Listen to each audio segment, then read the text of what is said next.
Naugawa police ने चलाया अभियान। साइबर जागरूकता एवं सुधार अभियान के तहत ग्रामीणों के पुलिस प्रशासन साथ की समझाइश।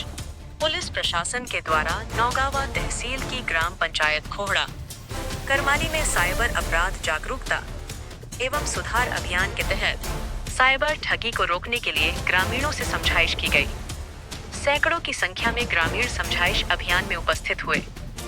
रामगढ़ थानाधिकारी विजेंद्र सिंह एवं नौगावा थानाधिकारी भूपेंद्र सिंह ने ग्रामीणों से समझाइश करते हुए कहा कि पैसों के लालच में आकर युवा एवं नाबालिग साइबर अपराध कर रहे हैं।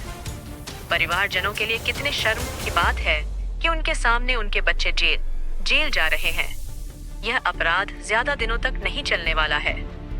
देश में इतनी तकनीकें आ गई हैं कि कौन जुर्म कर रहा है तुरंत पहचान हो जाती है। साइबर अपराध के चक्कर में युवा अपना भविष्य खराब कर रहे हैं। लोगों से समझाइश करते हुए इस तरीके से कमाया गया पैसा गलत कामों में ही लग जाता है। बच्चे बुरी लतों का शिकार होते हैं जो आपके लिए ही परेशानी का सबब बनता है। पिछले साल से कानून में नया प्रावधान आ गया है जिसके तहत आपराधिक तरीके से या आय से अधिक संपत्ति को सरकार द्वारा कुर्क किया जाएगा। युवाओं को समझाया कि साइबर अपराध छोड़कर जीवन निर्माण के लिए अच्छे क्षेत्र को चुने और अपना भविष्य बनाए। इसी तरह की फिर नई अपडेट लेकर आएंगे। चैनल पर बने रहिए। चैनल को सब्सक्राइब करना, वीडियो को शेयर करना, अपना कमेंट भी जरूर करना। जागरूकता और सुधार अभियान चलाया जा रहा है। कौन सा गांव है जिसमें आपने शुरुआत की है और कितने गांवों में अब तक आप कर चुके हैं? बेसिकली जो अलवर जिले में हॉट स्पॉट है, यानी जहाँ से ज्यादा क्राइम जनरेट हो रहा है, उनको हमने चिन्हित किया है, इनलिस्ट किया है। इसमें रघुनाथगढ़ में गए थे पहले अपन, आज खोड़ा करमाली आए हैं।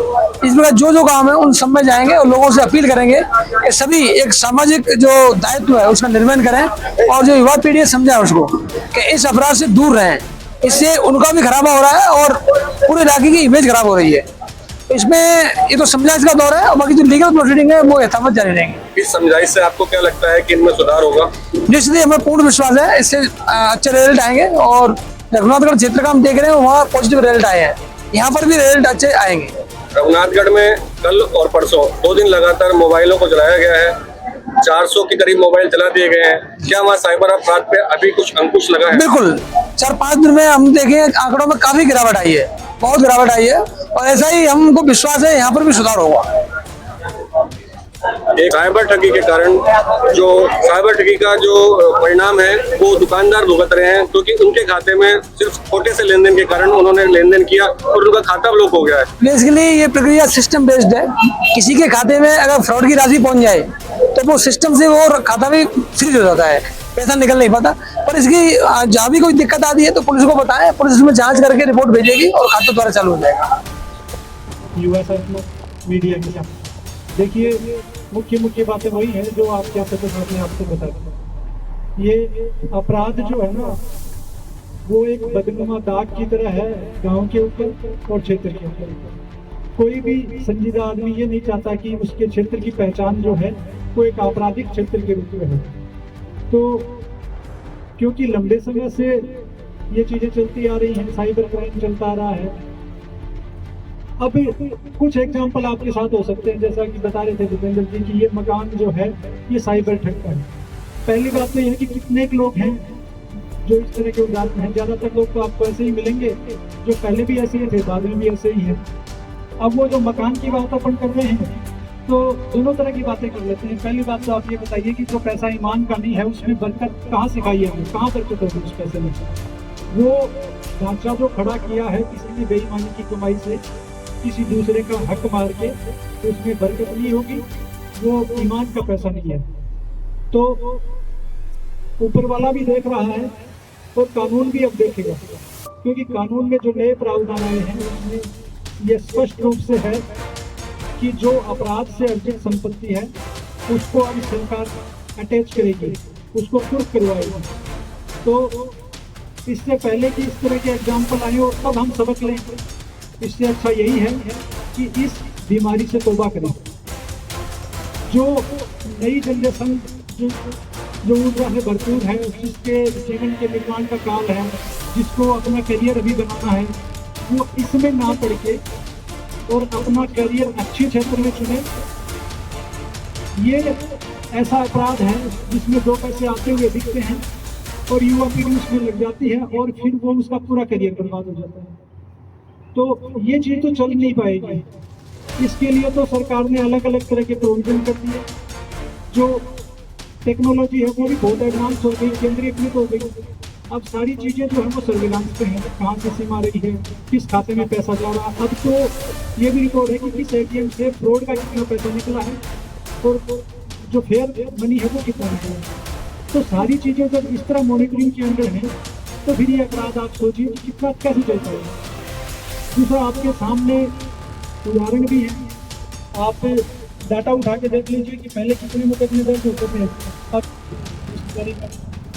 सभी गड़बड़ चीज सेम ही है। तो बता दें पूरी चीज, जैसे स्कूल में कोई बच्चा होशियार होता है पढ़ने में, तो गुरुजन कह देते हैं भाई उसका बच्चा है या उस गांव का बच्चा है, और उस गांव की बच्चे से पहचान होती है। अब अच्छा होशियार होना अच्छी बात है और वो नौकरी लगता है। आप लोगों में से कोई करौली कर्मचारी हो ना, तो करौली 2 शहर माते वहाँ आप देखोगे तो कहेंगे था इस गाँव से 10 आ रहे, इस गाँव से 15 आ रहे थे। ये पॉजिटिव है कि नहीं? ऐसी पहचान यहाँ की भी बनेगी। वो कैसे बनेगी? साइबर क्राइम में बनेगी या ये छोड़ करके मेहनत करने से बनेगी? बच्चों को पढ़ाएं, लेकिन यूथ है एकदम, स्कूल पढ़े, समझे, कोचिंग करें, तैयारी करें, अफसर बने, तब कोई पहचान बने। यही आपके इलाके से एक बच्चा है गोविंदगढ़ इलाके का, आकिब खान, नाम सुना है किसी ने आप लोगों ने? IAS बना है। आप लोगों में नहीं है, ऐसी पृष्ठभूमि है, बिल्कुल सामान्य घर से है। IAS बनाया मध्य प्रदेश पेट्रोल विभाग का। तो बोला तुमने पॉजिटिव घर वाले अच्छे थे, उनके ठीक से कहा हमको पढ़ना है। हम कह रहे हैं अपनी जिम्मेदारी के साथ